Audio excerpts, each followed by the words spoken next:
Kagugma, good morning. Na sa tay tagaan og reaksyon no sa ka video sa pastor atong paminawon. Si Jesus Christ, makikistorya sa inyo ha, pinaagi sa Biblia. Dili si Jesus Christ makikistorya sa encyclopedia. Dili si Jesus Christ makikistorya sa history. Kanang mga butanga, importante kung mag-eskwela ta sa history, gitawag og academic. Pero maghiskot kag salvation, pinaagi sa Biblia. Kay ang Biblia, si Kristo nakikistorya kanimo. Wa nakikistorya sa Kristo sa encyclopedia. Winuhat og tao, bias nga encyclopedia. Kay ang iyang relihiyon, mo'y iyang gipadako. Matod pa niya mga kagugma. Aron na gyud panglingla sa iyahang mga membro no. Aron dili mo tuo sa history o encyclopedia. Matod pa niya nga ang si Jesus Christ makikistorya kaninyo pinaagi sa Biblia. Matod pa niya. Dili si Kristo makikistorya pinaagi sa encyclopedia. Dili makikistorya pinaagi sa history. Kundi makikistorya pinaagi sa Biblia. Kanang history o encyclopedia maayo lang na sa pag-eskwela, kanang sa academic. Pero maghiskot na gaytag salvation Biblia. Kay ngano si Kristo mag-istorya pinagis Biblia. Grabe nga paglingla mga kagugma. Kay kanang Biblia magud tinuod man ang atamdanan sa kaluwasan. Pero dili si Kristo mag-istorya pinaagis Biblia. Ilingla na. Si Kristo kung nagbasa kag Biblia, si Kristo magkikistorya sa katawhan pinaagi sa simbahan nga iyang gitukod. Muna ang naas Biblia. Kay bisan wala pa na nasulat sa Biblia, mao na ang gisulti ni Ginoong Kristo sa iyang katawhan. Iya gisulat lang dayon sa Biblia. Asa man na mabasa? Kay gisulat naman sa Biblia. Naa na mabasa sa Lucas 10:16. Sa Lucas 10:16 kasi nakasulat. Ang magpatalinghog kaninyo, magapatalinghoג kanako. Ang nagasalikway kaninyo, nagasalikway kanako. Ug ang nagasalikway kanako, magasalikway kaniya nga nagasugo kanako. Kita nimo na kinsa patalinghugan ang iyahang church busa. Ang church mo'y magkikistorya pinaagi ni Ginoong Kristo, dili ang Biblia. Ang nagpatalinghog kaninyo, kanang kaninyo da reperado na sa church nga iyang gitukod. Kay ang church nagpasabot og iyang society, iyang katawhan nga nagsugod sa 12 ka apostoles.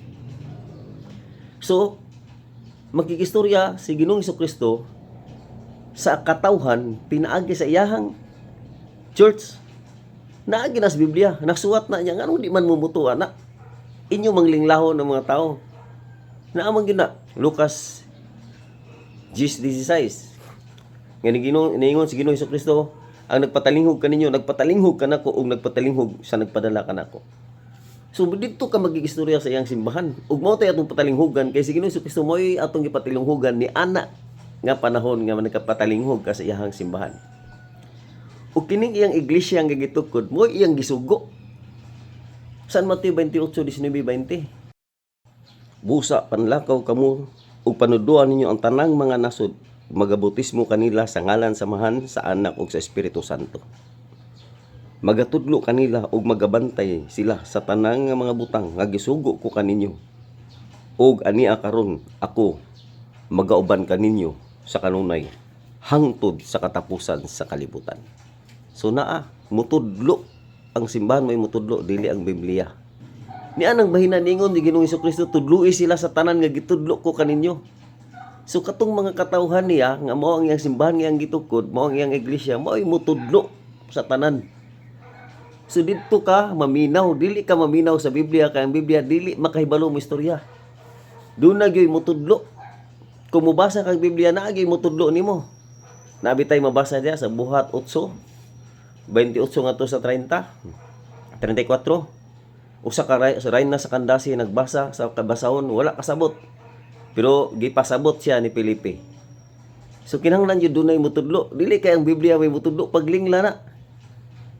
Kay tanan tao nga nagtuo nga Biblia may mutudlo, labi na mga protestante nga Bible alone, Nganuman nga di man parehas ilang pagtuo. Nganumang nay nagbasa Biblia himong sabanista. Nay nagbasa Biblia himong born again.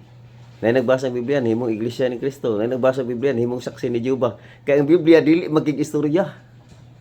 Ang nibasa ra may nagbutbuot og sabot. Kung gusto ka authentic ang imong pagsabot, genuine yun. Dito ka maminaw sa simbahan nga ang gitukod. Kaya ang simbahan nga ang gitukod mao ang haligi ug patukuranan sa kamatuoran. Naagi na mabasa sa Biblia, naa sa 1 Timoteo 3:15. Ang yang simbahan nga gitukod haligi ug patukuranan sa kamatuoran. Ang nagsulting ang Biblia gabay guide sa kaluwasan, ang simbahan gyapon. Sa to pa ang simbahan yun maoy mo declare nga kini siya mao ang atong giya o guide sa atong kaluwasan kining Biblia. Kay ang simbahan mao gyud ang haligi ug patukuranan sa kamatuoran. Mingon siya mga kagugma nga ang history ug ang encyclopedia mo na atong basihan sa atong pag-eskwela. Pero maghisgot na itag kaluwasan, dili ta diyan ang encyclopedia kay bias na. Tanawan ni ko ansa ni kadtong simang bias na.